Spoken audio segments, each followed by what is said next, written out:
एक और पार्ट 3 लेके आ चुका हूँ वड़ा पाव बनाने का।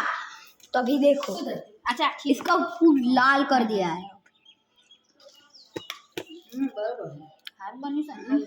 और गाइस इसको और चूरमाना बनाना है। पहले ये व्हाइट था, अभी लाल हो चुका है।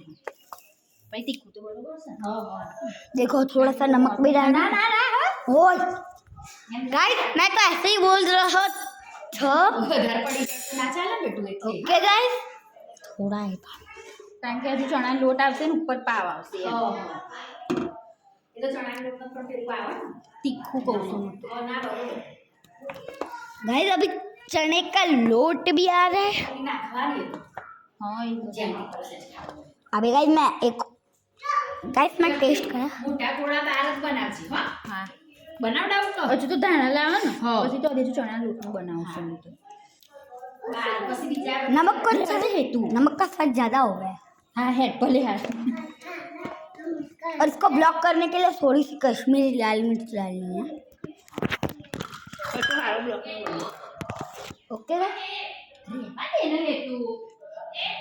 हाँ गाइस और मिक्स करना है अगला पार्ट 4 में।